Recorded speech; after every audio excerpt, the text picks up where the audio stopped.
역사는 옹정제를 냉혈한 대청제국에서 가장 의심 많고 잔혹했던 황제로 기억합니다. 하지만 이 사나운 호랑이의 등 뒤에 무려 40년이라는 긴 세월 동안 그림자처럼 묵묵히 그를 따랐던 한 여인이 있었다는 사실은 잘 알려지지 않았습니다. 그녀가 바로 효경헌 황후입니다. 그녀는 경국지색의 미모를 지닌 것도 화려한 암투의 기술을 가진 것도 아니었습니다. 하지만 그녀는 수천 명의 후궁들이 그토록 갈망했던 단 하나, 황제의 유일하고도 절대적인 신뢰를 손에 쥐고 있었습니다. 그러나 그 은총의 대가는 과연 무엇이었을까요? 그것은 하나뿐인 아들을 잃는 뼈아픈 고통이었습니다. 그녀는 그 찢어지는 슬픔을 가슴 깊이 묻어둔 채 내명부를 평온하게 지켰고 남편이 국사에 전념할 수 있도록 헌신했습니다. 그녀는 정치에 개입하지 않았으나 그녀의 고유한 존재 그 자체야말로 권력의 광기에 휘말리지 않도록 옹정제의 정신을 붙들어주는 단단한 닻이었습니다. 강희제 30년 1691년 당신은 청나라의 전성기인 강희성세였습니다. 천하는 태평했고 창고는 넘쳐났습니다. 하지만 황궁의 공기는 살얼음판처럼 차가웠습니다. 영명한 군주 강희제에게는 너무나 많은 아들들이 있었습니다. 그리고 그 아들들은 모두 뛰어났습니다. 이것이 비극의 시작이었습니다. 황희는 단 하나, 형제는 곧 적이었습니다. 훗날 구자탈적이라 불리게 될 피해 전쟁이 서서히 태동하고 있었습니다. 그 소용돌이 한가운데에 사왕자 윤진이 있었습니다. 당시 13세였던 윤진. 그는 눈에 띄는 황자가 아니었습니다. 형인 황태자는 고귀했고 동생인 팔황자는 사람을 끄는 매력이 있었습니다. 반면 윤진은 말이 없고 감정을 드러내지 않았으며 때로는 지나치게 깐깐했습니다. 사람들은 그를 냉면왕이라 부르며 어려워했습니다. 강희제는 이 까다롭고 속을 알 수 없는 넷째 아들이 걱정되었을 것입니다. 아니, 어쩌면 그의 내면에 숨겨진 야망과 재능을 꿰뚫어 보았을지도 모릅니다. 그래서 강희제는 아들에게 가장 강력한 방패를 선물하기로 결심합니다. 바로 결혼이었습니다.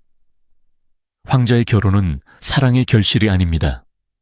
그것은 철저한 정치적 계산의 결과물입니다. 강희제는 사왕자의 짝으로 만주 정황기의 명문가 오라나랍 가문의 딸을 지목합니다. 그녀의 아버지 비양군은 내무부 총관이자 보군 통령을 지낸 실력자였습니다. 황제의 최측근이자 황실의 살림과 안전을 책임지는 막강한 가문이었습니다. 그때 그녀의 나이 불과 10살에서 11살 사이였습니다.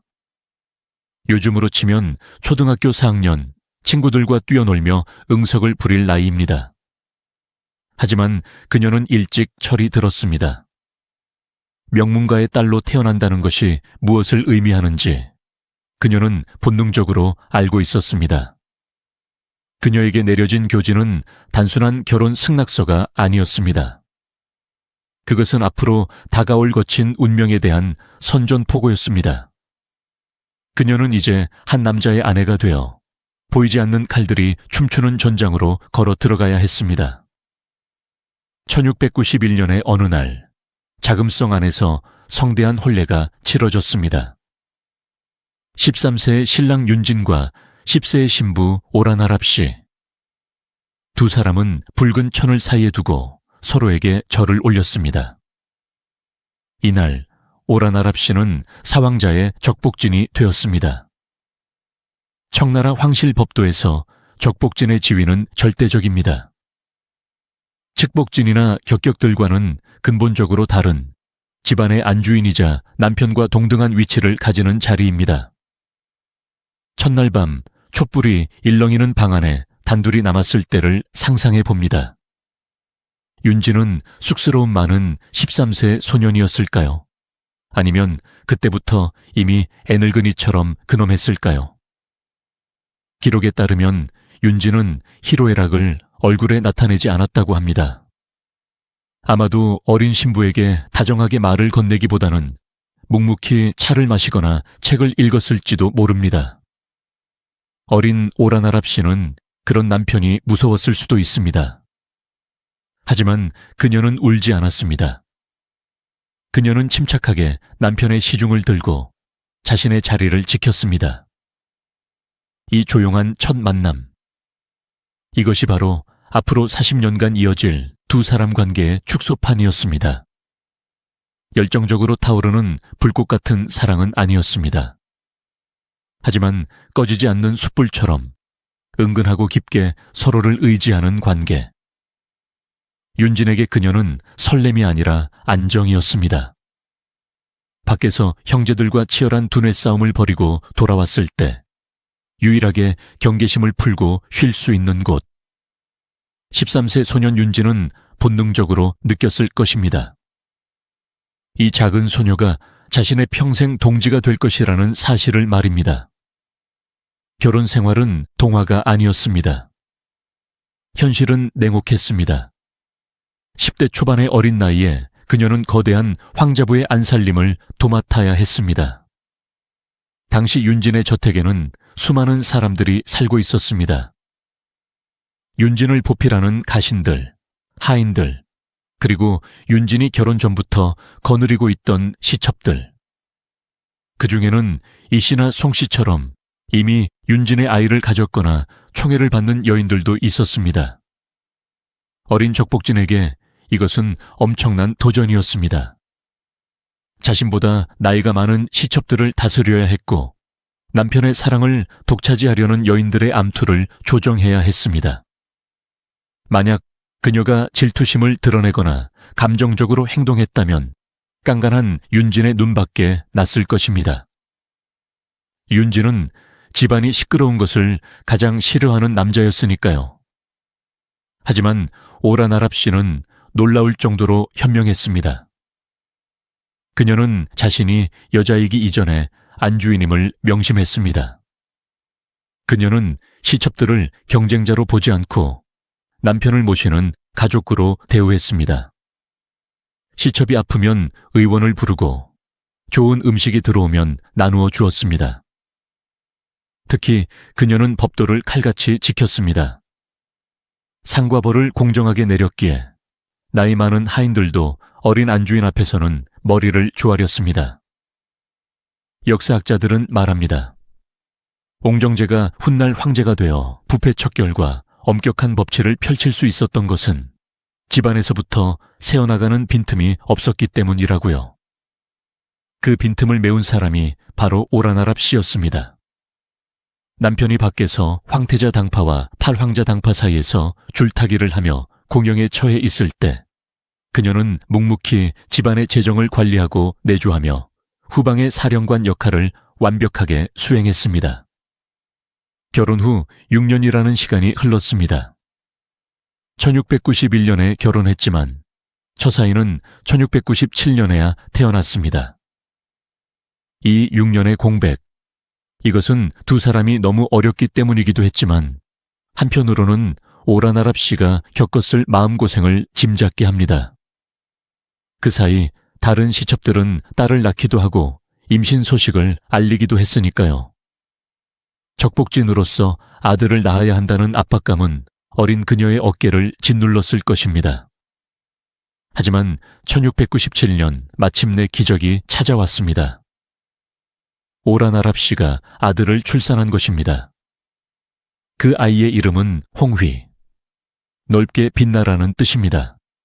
윤진은 이 이름을 직접 지어주며 기뻐했습니다. 홍휘는 윤진의 적장자였습니다. 첩이 낳은 서자가 아니라 정실 부인이 낳은 맏아들. 유교 사회인 조선이나 청나라에서 적장자가 가지는 의미는 절대적입니다. 그는 태어나는 순간부터 가문의 후계자였고 윤진의 가장 큰 자랑이었습니다.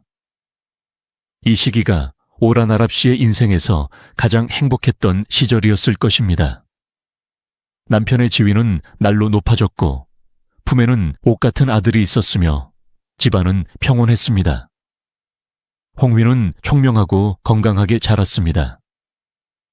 윤지는 틈만 나면 아들을 불러 그를 가르치고 활쏘기를 구경했습니다. 차가운 냉면왕도 아들 앞에서는 평범한 아들 바보 아버지가 되었습니다. 오라나랍 씨는 생각했을 것입니다.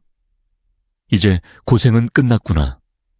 이 아이가 훌륭하게 자라 아버지의 뒤를 잇는다면 나의 소임은 다한 것이다. 그녀는 매일 밤 불단의 향을 피우고 빌었습니다. 우리 홍휘가 무탈하게 자라게 해 주소서. 남편의 앞길에 광명이 비치게 해 주소서. 하지만 신은 때때로 인간에게 너무나 가혹한 시련을 줍니다. 가장 행복한 순간에 가장 끔찍한 비극을 예비해 두는 법이죠. 그녀가 꿈꾸었던 완벽한 미래는 곧 다가올 폭풍 앞에서 촛불처럼 위태롭게 흔들리고 있었습니다. 1704년, 강희 43년. 운명의 그 해 여름은 유난히 더웠고 습했습니다. 저택 안에 불길한 그림자가 드리우기 시작했습니다. 눈에 넣어도 아프지 않을 홍휘가 시름시름 앓기 시작한 것입니다. 어이들이 줄을 지어 드나들었지만 아이의 열은 내릴 줄을 몰랐습니다. 오라나랍 씨는 밤새 아이의 이마에 물수건을 올려주며 기도하고 또 기도했습니다. 제발 내 수명을 가져가시고 아이를 살려달라고.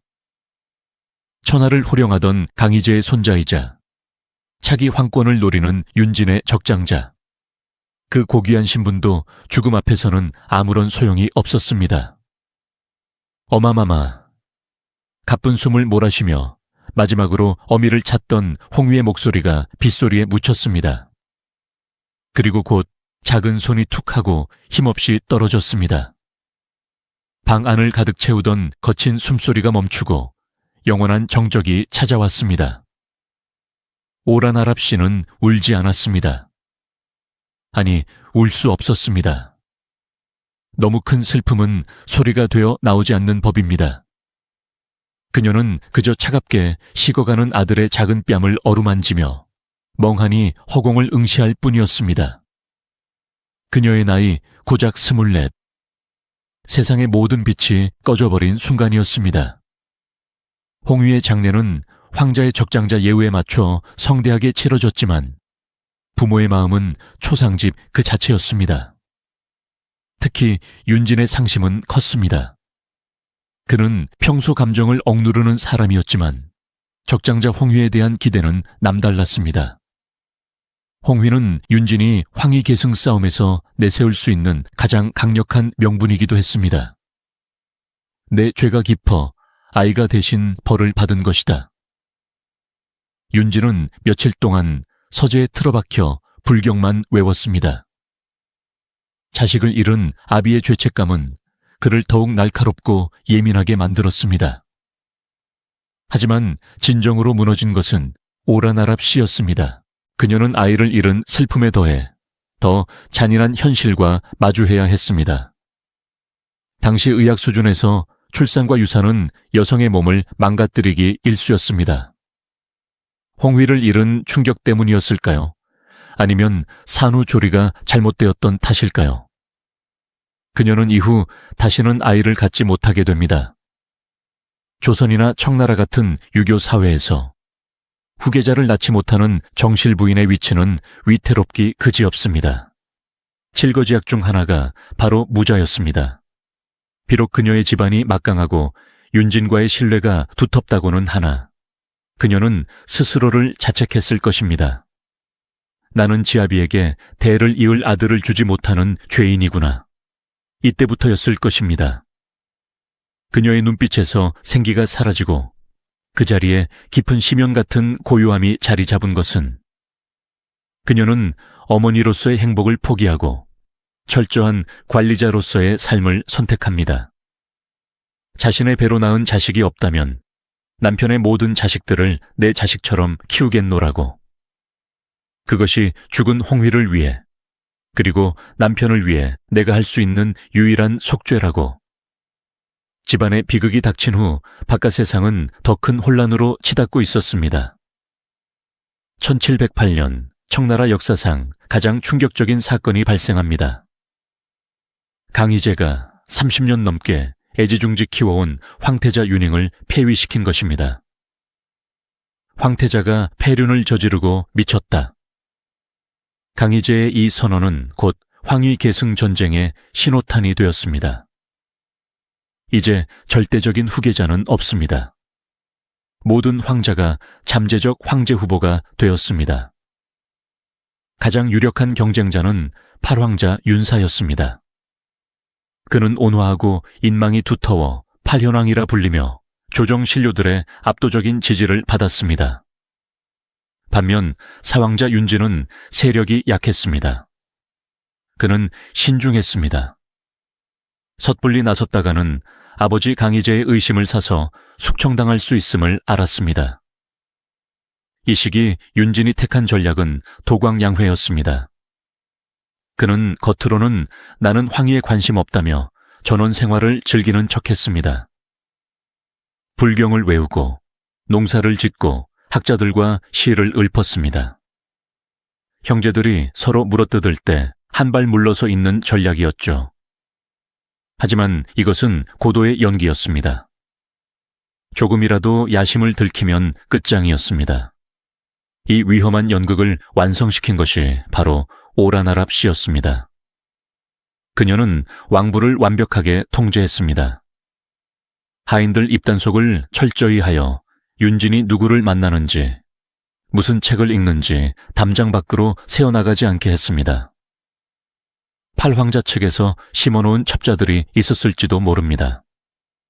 하지만 오라나랍 씨의 빈틈없는 감시망을 뚫을 수는 없었습니다.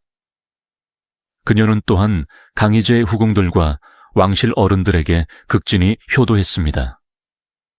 사왕자의 부인은 참으로 현숙하고 효심이 깊다. 이런 평판은 강희제의 귀에 들어갔고 아들 윤진에 대한 점수를 따는데 결정적인 역할을 했습니다. 남편은 밖에서 충신을 연기하고 아내는 안에서 효부를 연기하며 부부는 환상의 호흡으로 생존 게임을 이어갔습니다. 1711년 강희 50년 옹춘왕부에 또다시 아기 울음소리가 울려 퍼졌습니다. 윤진의 넷째 아들 홍력의 탄생이었습니다. 이 아이의 생모는 류호록 씨. 당시 그녀는 지위가 낮은 격격에 불과했습니다. 하지만 오라나랍 씨에게 이 아이의 탄생은 기쁨이자 동시에 뼈아픈 상처를 건드리는 일이었습니다. 드라마에서는 황후가 후궁의 아이를 질투해 죽이려 들지만 현실의 오라나랍 씨는 달랐습니다.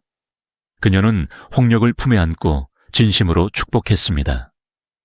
왕야의 핏줄이 태어났으니 이는 가문의 경사입니다. 그녀는 홍력뿐만 아니라 다른 첩실인 이씨가 낳은 홍씨, 경씨가 낳은 홍주 등 모든 서자들을 차별 없이 대했습니다. 오라나랍 씨의 위대함은 바로 여기에 있습니다. 그녀는 질투라는 인간의 본능을 책임감으로 억누른 것입니다. 그녀는 알고 있었습니다. 자신이 아이를 낳을 수 없는 이상 이 서자들 중 한 명이 미래의 황제가 될 것이라는 사실을요. 그렇다면 정모로서 그들을 잘 키워내는 것이야말로 가문을 지키는 길이라고 믿었습니다. 훗날 걸륭제가 황제가 된 후 생모보다 정모인 오라나랍 씨를 더 극진히 이유하고 그리워했던 것은 어린 시절 그녀가 보여준 사랑이 가식 없는 진심이었음을 증명합니다. 그녀는 아이들에게 무서운 큰어머니가 아니라 언제나 따뜻하게 맞아주는 어머니였습니다. 세월이 흘러 윤진도 중년이 되었습니다. 구자탈적의 싸움은 막바지로 치닫고 있었습니다. 형제들은 서로를 모함하고 강희제는 늙고 병들었습니다. 누구도 믿을 수 없는 상황. 윤진은 불면증에 시달렸고 성격은 더욱 괴팍해졌습니다. 하인들은 작은 실수에도 엄벌을 받을까 두려워했습니다. 이때 윤진을 달래줄 수 있는 유일한 사람은 오라나랍 씨뿐이었습니다. 그녀는 밤늦게 직접 차를 끓여 서재로 가져갔습니다. 정치 이야기는 한마디도 하지 않았습니다. 그저 남편의 어깨를 주물러 주거나 조용히 먹을 갈아줄 뿐이었습니다. 부인, 밖이 시끄럽소. 윤진이 한숨을 쉬며 말하면 그녀는 조용히 답했습니다. 아는 평온합니다. 걱정 마십시오. 이 짧은 대화 속에 두 사람의 깊은 신뢰가 담겨 있습니다. 당신이 밖에서 피를 묻히고 돌아와도 돌아올 집만큼은 내가 깨끗하고 따뜻하게 지켜놓겠다는 무언의 약속. 윤진에게 그녀는 단순한 아내가 아니었습니다. 그녀는 전쟁터의 벙커였고 폭풍우 속의 항구였습니다.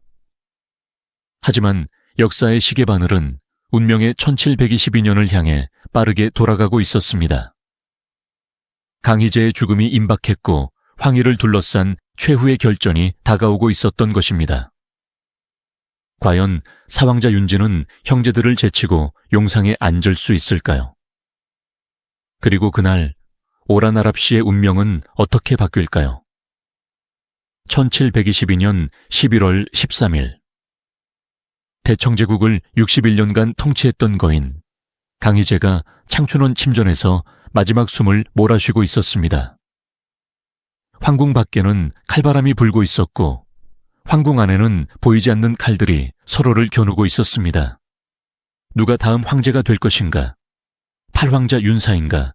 14황자 윤제인가? 아니면 4황자 윤진인가? 잘못된 줄을 선 자는 목숨을 잃을 것이고 승리한 자는 천하를 얻을 것입니다. 그 운명의 밤, 옹친왕 윤진은 아버지의 부름을 받고 급히 입궁했습니다.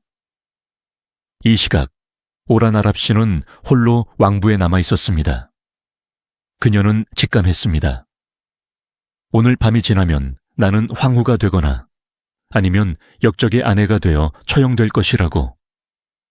그녀의 나이 42. 30년 넘게 남편을 내주하며 기다려온 순간이었지만 막상 그 순간이 다가오자 공포가 엄습했습니다.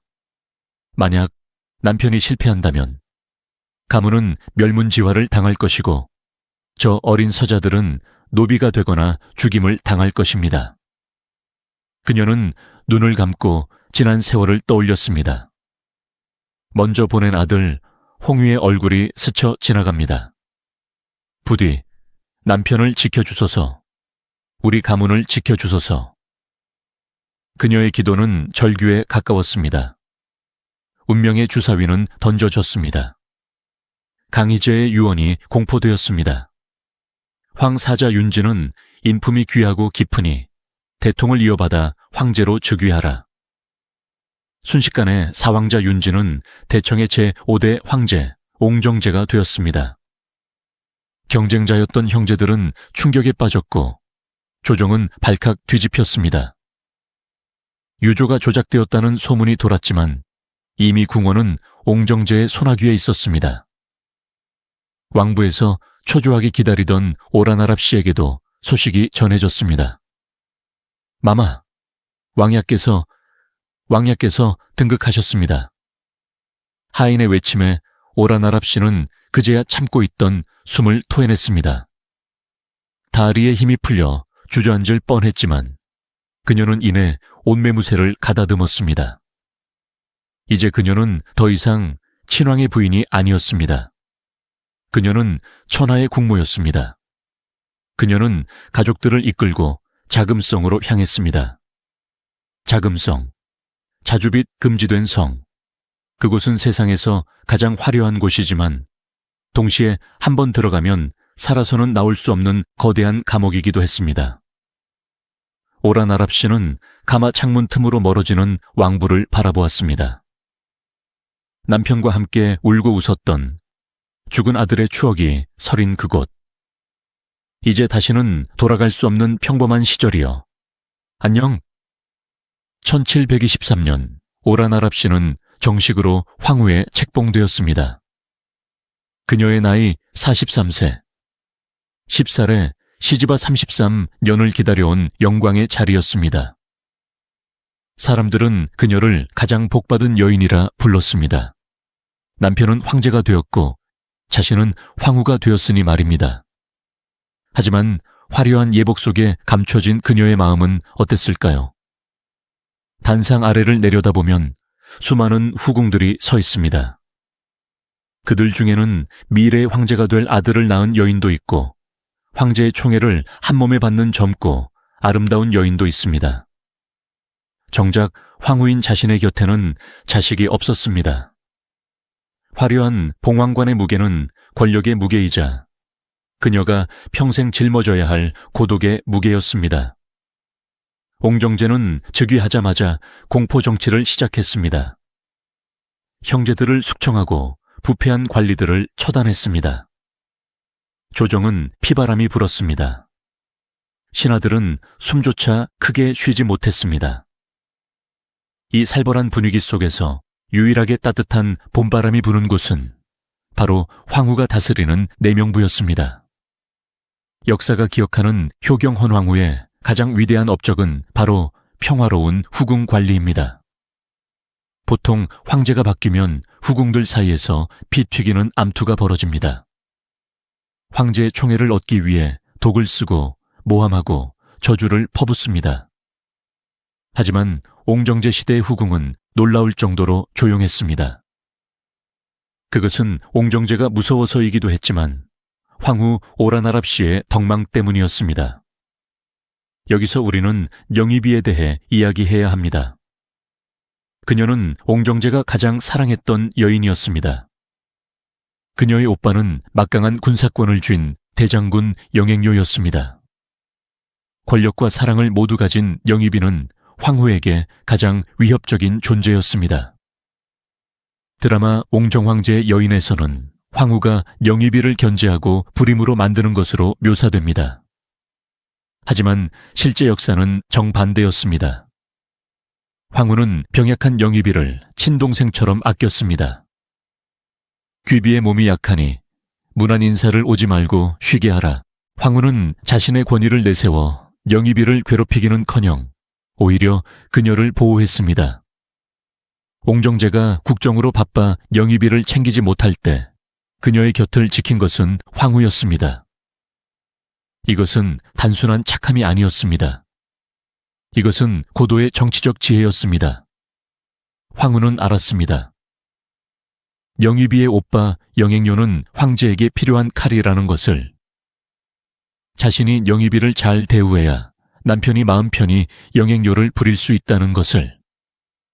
그녀는 자신의 질투심보다 남편의 태업을 우선시했습니다. 옹정제가 황후를 존경할 수밖에 없었던 이유가 바로 여기에 있습니다. 황후가 된 지 몇 년이 흘렀습니다. 옹정제는 워커홀릭이었습니다. 그는 새벽 4시에 일어나 밤 10시까지 하루 4시간만 자며 일했습니다. 1년 중 쉬는 날은 자신의 생일뿐이었습니다. 황제는 후궁을 거의 찾지 않았습니다. 여색을 즐기기엔 할 일이 너무 많았습니다. 황후 오라나랍 씨의 삶도 단조로웠습니다.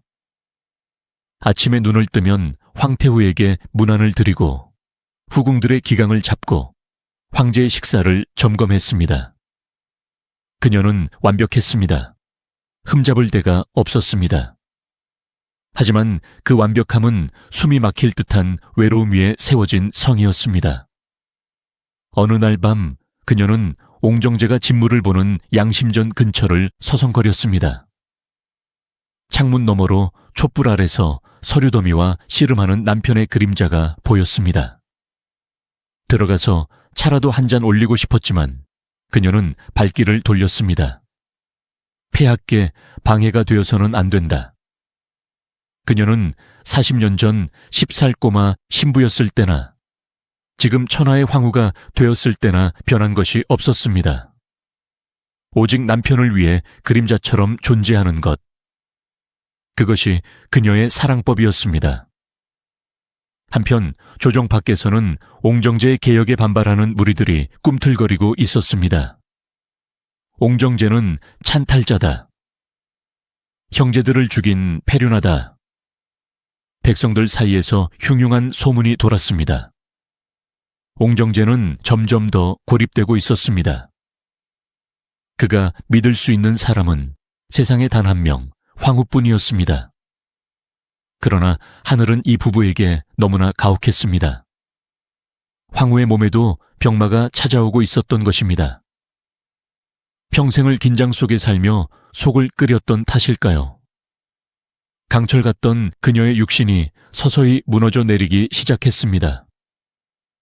가장 높은 곳에 올랐지만 가장 외로웠던 여인.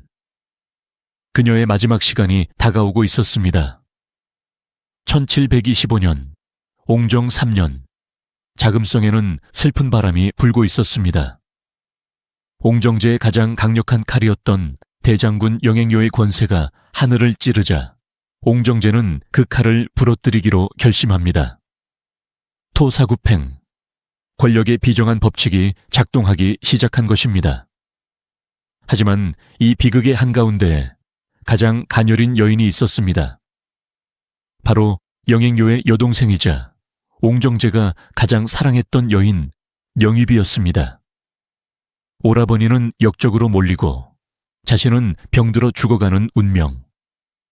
드라마에서는 황후가 이 틈을 타 영입이를 핍박하는 것으로 그려지지만 진실은 정반대였습니다. 가장 잔인한 계절, 황후 오라나랍 씨는 죽어가는 남편의 애첩을 위해 기꺼이 자신의 품을 내어주었습니다. 영입이는 공포에 떨고 있었습니다. 자신의 오빠가 황제의 미움을 사 처형될 위기에 처했으니 자신 또한 언제 버려질지 모른다는 두려움 때문이었습니다. 하지만 황후는 그녀의 손을 꼭 잡았습니다.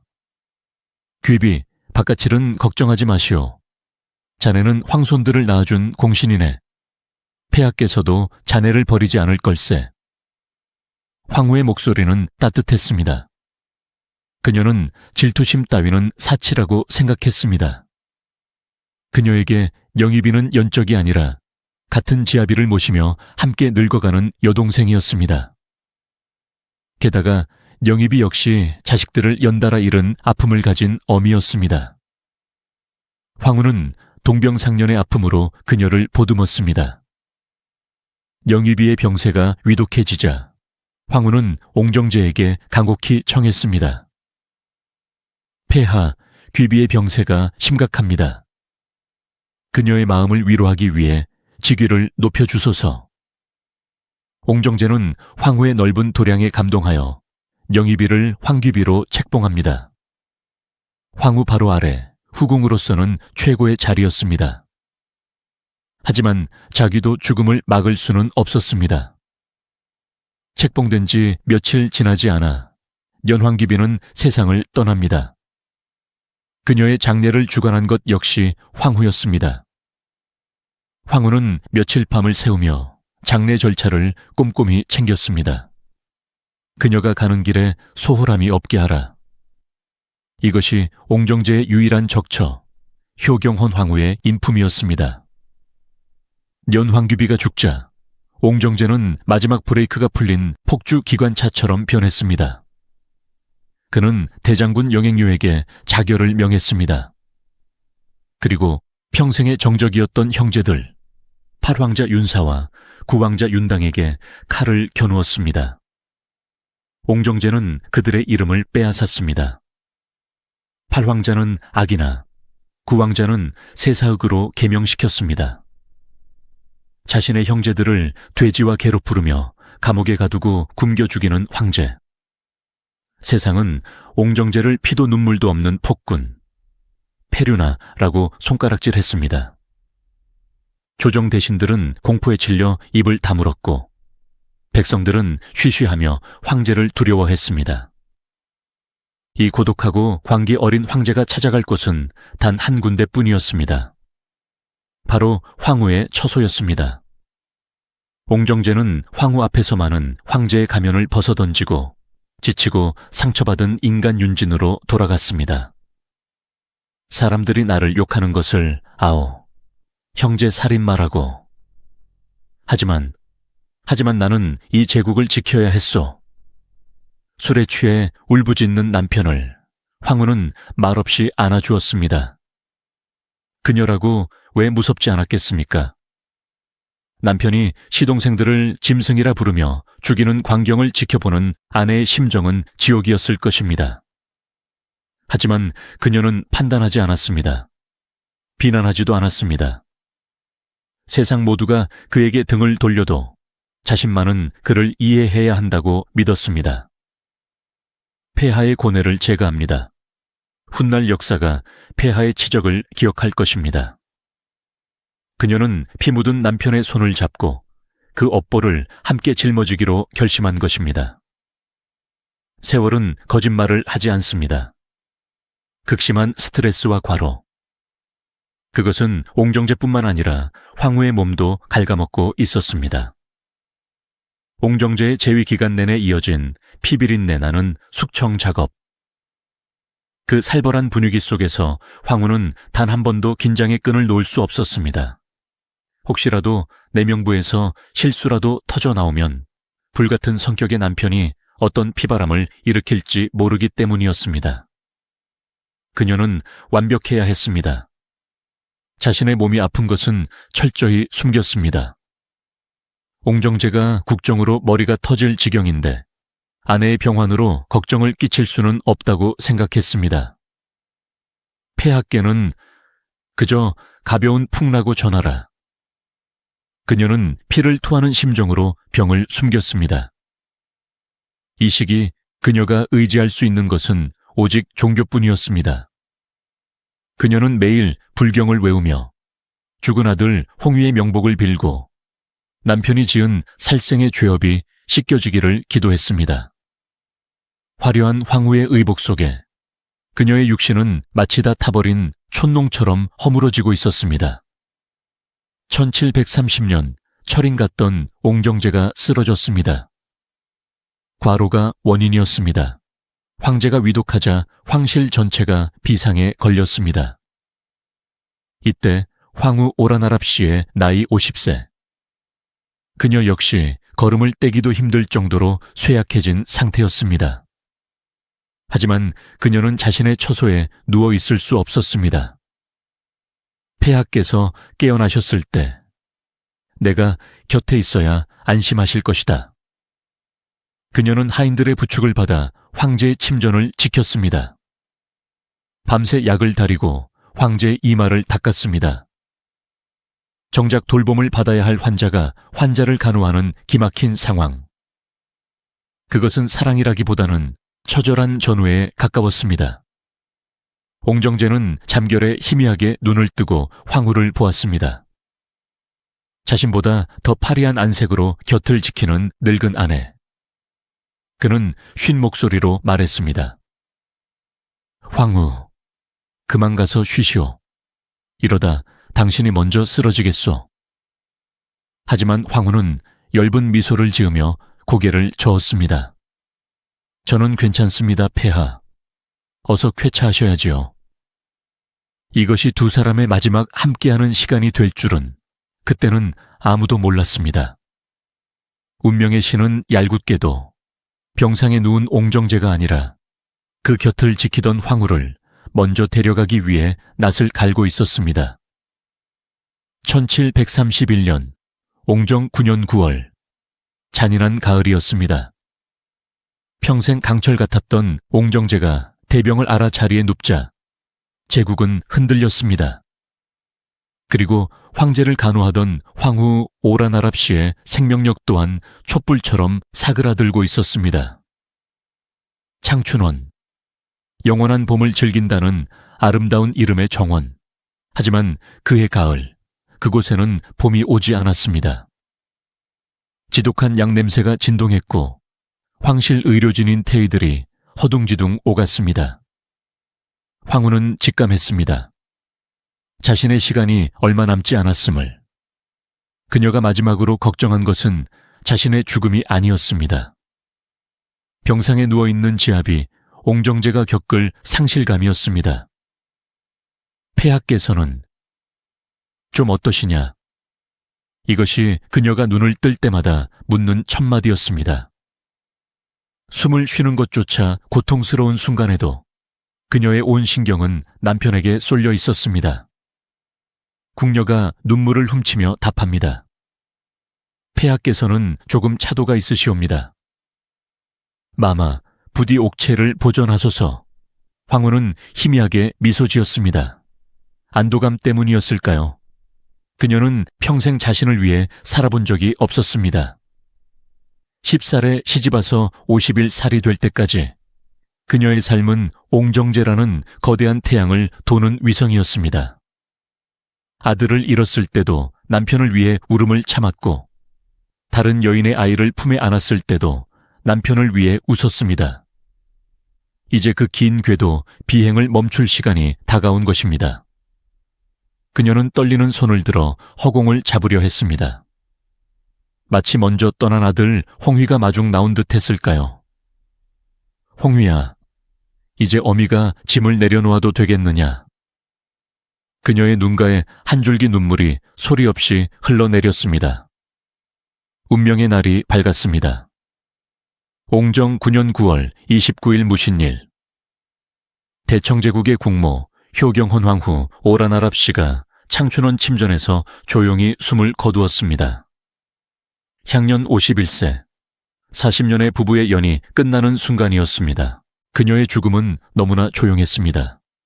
유언조차 남기지 못했습니다. 아니, 남길 필요가 없었을지도 모릅니다. 그녀의 삶 자체가 옹정제에게 남긴 가장 긴 유언이었으니까요. 부디 성군이 되시옵소서. 부디 만수무강하소서. 뭐라? 옹정제의 목소리가 갈라졌습니다. 황후가, 그럴 리가 없다. 며칠 전만 해도 내 약을 챙기던 사람이거늘. 천하를 호령하던 황제의 눈에서 눈물이 주르륵 흘러내렸습니다. 그는 벼락을 맞은 듯 멍해졌습니다. 자신이 아플 때 곁을 지키던 황후가 자신보다 먼저 가다니. 이것은 예상치 못한 시나리오였습니다. 옹정제는 이불을 박차고 일어나려 했습니다. 내 직접 가보아야겠다. 황후의 마지막 얼굴을 봐야겠어. 하지만 그는 침대에서 내려오자마자 휘청거리며 쓰러졌습니다. 몸이 말을 듣지 않았습니다. 그 역시 중병을 앓고 있었기 때문입니다. 이놈들, 비켜라. 내 아내가 죽었다. 40년을 함께한 내 아내가 차가운 방에 홀로 있단 말이다. 옹정제는 신하들을 뿌리치려 안간힘을 썼지만 역부족이었습니다. 그는 바닥을 치며 오열했습니다. 천하의 독종, 피도 눈물도 없다던 냉면왕 옹정제가 어린아이처럼 울부짖었습니다. 그 울음소리는 창춘원의 담장을 넘어 멀리 떠나가는 황후의 영혼을 붙잡는 듯 애절했습니다. 결국 신하들의 만류로 옹정제는 빈소에 가지 못했습니다. 대신 그는 황후를 위한 제문을 직접 작성했습니다. 한 글자 한 글자 피를 토하는 심정으로 써내려갔습니다. 황후는 짐이 친왕으로 있을 때 짝을 맺어 40여 년을 함께했다. 기쁠 때나 슬플 때나 한결같았으며 그 효심과 공경함은 지극했다. 안살림을 완벽하게 다스려 짐이 바깥일에 근심이 없게 하였다. 이 모든 것은 황후의 내조 덕분이었다. 이제 황후가 떠나니 내 마음의 반쪽이 떨어져 나간 것 같구나. 아, 슬프도다. 어찌 이리 급하게 간단 말인가. 옹정제는 황후에게 효경헌 황후라는 시호를 내렸습니다. 여기서 경자는 남편이 아내에게 줄 수 있는 최고의 찬사였습니다. 단순히 사랑했다가 아니라 존경했다는 것. 그것은 옹정제가 그녀를 자신과 동등한 인격체, 아니 자신보다 더 훌륭했던 인격체로 인정했음을 의미합니다. 이제 옹정제는 정말로 혼자가 되었습니다. 형제들도 죽였고 친구도 없으며 유일한 이해자였던 아내마저 떠났습니다. 차가운 용상에 홀로 남은 황제. 그에게 남은 것은 경무와 고독, 그리고 죽음의 그림자뿐이었습니다. 하지만 이야기는 여기서 끝나지 않습니다. 황후가 떠난 후 옹정제의 남은 4년은 그녀에 대한 그리움과 집착으로 점철됩니다. 그리고 황후의 자리는 영원히 공석으로 남게 됩니다. 왜 옹정제는 재혼하지 않았을까요? 그리고 그가 죽기 직전 남긴 유언에는 어떤 비밀이 숨겨져 있을까요? 황후가 떠난 후 자금성에는 기이한 침묵이 흘렀습니다. 대청제국의 안주인 국모의 자리가 비었기 때문입니다. 관례대로라면 황제는 새로운 황후를 간택하거나 총애하는 후궁을 황후로 승격시켜야 했습니다. 당시 내명부에는 훗날 걸륭제의 생모가 되는 희귀비가 막강한 위세를 떨치고 있었습니다. 그녀는 아들을 낳았고 지위도 높았습니다. 하지만 옹정제는 움직이지 않았습니다. 봄이 가고 겨울이 와도 봉황관의 주인은 나타나지 않았습니다. 신하들이 조심스럽게 건의를 올렸습니다. 폐하, 중궁의 자리를 오래 비워둘 수는 없사옵니다. 그때마다 옹정제는 차가운 눈빛으로 일갈했습니다. 내 마음속의 황후는 오직 한 사람뿐이다. 역사상 많은 황제들이 아내를 잃은 후 재혼했습니다. 권력을 유지하기 위해서 혹은 새로운 사랑을 찾아서. 그러나 옹정제는 죽는 날까지 남은 4년 동안 재혼하지 않았습니다. 심지어 실질적으로 내명부를 통솔하던 희귀비조차 황후로 책봉하지 않았습니다. 희귀비는 옹정제가 죽은 후에야 아들에 의해 황태후가 되었을 뿐입니다. 이것이 무엇을 의미할까요? 옹정제에게 아내라는 자리는 대체 불가능한 것이었습니다. 그에게 오라나랍 씨는 단순한 배우자가 아니라 자신의 인생 그 자체를 증명하는 증인이었습니다. 아무리 젊고 아름다운 후궁이 있어도 그가 친왕 시절 겪었던 그 모진 풍파와 가난한 마음을 이해해 줄 수는 없었습니다. 오직 오라나랍 씨만이 공유했던 그 기억들. 그녀가 사라진 세상에서 옹정제는 철저한 이방인이었습니다. 황후가 사라지자 옹정제의 건강은 급격히 무너졌습니다. 잔소리하며 약을 챙겨주던 아내가 없으니 그는 더욱 일에 매달렸고 수면 시간은 줄어들었습니다. 불안감을 떨치기 위해 도교의 단약에 의지하기도 했습니다. 그것은 살고 싶다는 욕망이라기보다는 끝내야 할 과업이 남았는데 몸이 따라주지 않는 것에 대한 초조함이었습니다. 아직 쉴 수 없다. 황후를 볼 면목이 생길 때까지 이 제국을 반석 위에 올려놓아야 한다. 그는 스스로를 불태우며 죽음을 향해 달려가고 있었습니다. 1735년 8월, 옹정 13년. 치열했던 58년의 삶이 마침내 멈췄습니다. 역사상 가장 근면했고 가장 욕을 많이 먹었으며 가장 고독했던 황제 옹정제가 급서했습니다. 사인에 대해서는 과로사, 단약 중독 등 여러 설이 있지만 확실한 것은 그가 마지막 순간까지 일하다 죽었다는 것입니다. 그는 유언을 통해 자신의 장지에 대해 명확한 지시를 남겼습니다. 효경헌 황후와 나를 태릉에 합장하라. 보통 황제와 황후는 같은 능역에 묻히더라도 무덤을 따로 쓰는 경우가 많습니다. 혹은 황후가 먼저 죽으면 임시로 매장했다가 황제가 죽은 뒤 옮겨오기도 합니다. 하지만 옹정제는 지하세계에서라도 그녀와 한 방에 눕기를 원했습니다. 살아서는 국정과 법도 때문에 각방을 써야 했지만 죽어서는 영원히 함께하고 싶다는 그의 마지막 로맨스였습니다. 이로써 두 사람은 4년 만에 다시 만났습니다. 어린 시절 13세 소년과 10세 소녀로 만났던 그들. 이제는 백발이 성성한 할아버지와 할머니가 되어 흙으로 돌아가 다시 하나가 되었습니다.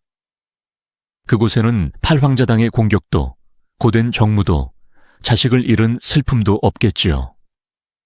그저 영원한 안식만이 두 사람을 감싸 안았습니다. 옹정제의 뒤를 이어 사황자 홍력이 즉위하니 그가 바로 청나라의 최전성기를 이끈 걸륭제입니다. 드라마나 야사에서는 걸륭제가 생모인 희귀비만을 챙기고 정모인 황후와는 사이가 나빴을 것이라 추측하기도 합니다. 하지만 기록은 전혀 다른 이야기를 들려줍니다. 걸륭제는 즉위 후 효경헌 황후를 극진히 추존했습니다.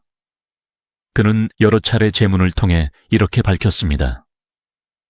효경헌 황후께서는 나를 친자식처럼 사랑해 주셨고 그 은혜는 하늘과 같다. 만약 효경헌 황후가 악녀 의수처럼 서자들을 구박했다면 자존심 강한 걸륭제가 이런 글을 남길 리 없습니다.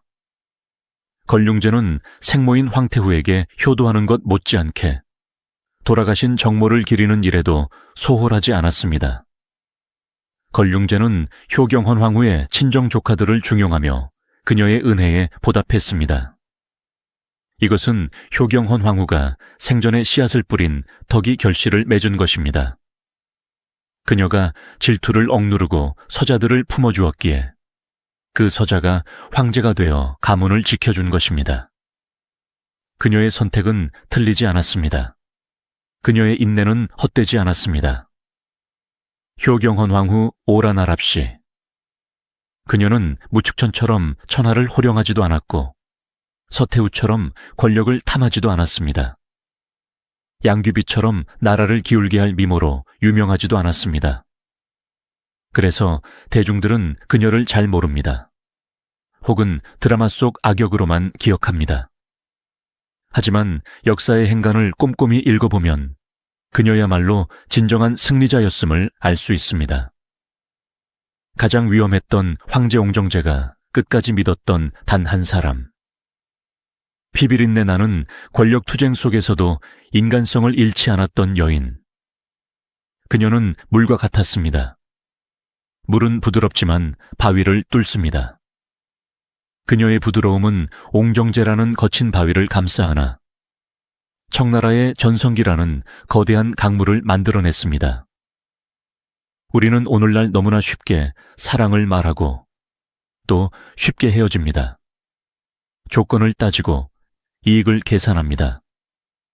하지만 300년 전 조건 없이 서로를 지켰던 이 부부의 이야기는 우리에게 묵직한 질문을 던집니다. 당신에게는 당신의 모든 밑바닥을 보여줘도 곁에 있어줄 단 한 사람이 있습니까? 효경헌 황후.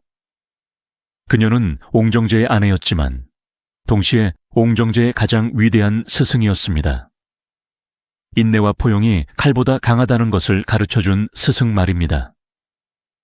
이제 마지막으로 이 위대한 여인이 남긴 유산이 오늘날 우리에게 어떤 의미로 다가오는지 정리하며 대단원의 막을 내리려 합니다.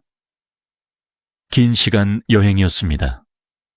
10살의 어린 신부, 8살 아들을 잃은 비운의 어머니, 그리고 냉혹한 황제 옹정제의 유일한 안식처. 이제 마지막 질문을 던질 차례입니다. 왜 우리는 300년 전 자금성 깊은 곳에서 숨죽여 살았던 이 여인을 기억해야 할까요? 그녀의 침묵이 오늘날 우리에게 들려주는 이야기는 과연 무엇일까요? 대중매체는 자극적인 것을 원합니다. 그래서 오라나랍시는 질투의 화신으로 왜곡되었습니다. 하지만 우리가 확인한 역사의 진실은 정반대였습니다. 그녀는 무의 미학을 실천한 여인이었습니다. 그녀는 자신을 드러내지 않음으로써 존재감을 증명했습니다. 옹정제는 의심이 많아 형제조차 믿지 않았고 성격이 불같아 신하들을 벌벌 떨게 했습니다. 만약 황후마저 권력을 탐하거나 목소리를 높였다면 옹정제는 무너졌을지도 모릅니다. 황후는 소미불처럼 남편의 날카로운 가시를 감싸 안았습니다. 옹정제가 남긴 수많은 개혁 정책과 강건성세의 화려한 업적 뒤에는 황후의 보이지 않는 내조가 오할의 지분을 차지하고 있다고 해도 과언이 아닙니다. 그녀는 악녀가 아니었습니다. 그녀는 제국의 안정을 위해 자신의 슬픔을 삼킨 성녀였으며 가장 외로운 황제의 전우였습니다. 효경헌 황후의 삶에서 가장 가슴 아픈 부분은 역시 모성입니다. 하나뿐인 아들 홍휘를 잃고 다시는 아이를 갖지 못한 여인. 보통의 경우라면 우울증에 빠지거나 첩실의 아이들을 미워하는 것이 인지상정입니다. 하지만 그녀는 그 아픔을 대해로 승화시켰습니다. 그녀는 남편의 다른 여자가 낳은 아이들을 품었습니다. 훗날 걸륭제가 되는 홍역, 그리고 다른 황자들을 친자식처럼 보살폈습니다. 이것은 단순한 도덕 교과서 속의 이야기가 아닙니다. 이것은 뼈를 깎는 인내와 수양이 없으면 불가능한 일입니다. 그녀는 알았던 것입니다. 내 뱃속으로 낳은 아이만이 자식이 아니라 내가 사랑으로 길러낸 아이 또한 내 자식이라는 것을. 그녀의 육체적 유전자는 끊어졌지만 그녀의 정신적 유산은 걸륭제를 통해 그리고 청나라의 역사 속에 영원히 흐르게 되었습니다. 이것이야말로 진정한 의미의 모성이 아닐까요? 효경헌 황후의 이야기는 인생의 황홍이에 접어든 우리에게 깊은 울림을 줍니다. 젊은 날의 사랑이 불꽃이라면 노년의 사랑은 난로와 같습니다. 옹정제와 황후는 40년을 함께했습니다. 그 긴 세월 동안 어찌 좋은 일만 있었겠습니까? 갈등도 있었을 것이고 권태도 있었을 것입니다. 하지만 그들은 서로의 곁을 지켰습니다. 내가 힘들 때 당신이 거기에 있어 주었다. 이 단순한 사실 하나가 권력보다 더 위대한 힘을 발휘했습니다. 황후의 삶은 우리에게 말합니다. 끝까지 곁에 있어 주는 것이야말로 가장 큰 사랑이라고. 그녀는 자식을 잃은 운명을 거부하거나 원망하지 않았습니다. 대신 주어진 현실을 묵묵히 받아들이고 그 안에서 최선을 다했습니다. 인생은 우리가 원하는 대로 흘러가지 않습니다. 상실과 고통은 예고 없이 찾아옵니다. 하지만 그 고통 속에서도 우리는 새로운 의미를 찾을 수 있습니다. 효경헌 황후가 비어버린 아이의 방 대신 제국의 모든 아이들을 품었듯이 말입니다. 옹정제는 죽어서 그녀의 곁으로 돌아갔습니다. 지하세계에서 다시 만난 두 사람. 옹정제는 이제 무거운 황제의 면류관을 벗고 황후는 화려하지만 무거운 봉황관을 벗었겠지요. 그곳에서는 13세 소년 윤진과 10세 소녀 오라나랍 씨로 돌아가 못다한 이야기를 나누며 웃고 있지 않을까요? 역사는 그녀를 효경헌 황후라는 시호로 기록하지만 우리는 그녀를 사랑을 위해 인내한 위대한 여인으로 기억할 것입니다. 드라마보다 더 드라마 같았던 그녀의 삶. 그녀가 남긴 따뜻한 온기는 300년의 세월을 넘어 오늘 우리의 차가운 마음을 위로합니다.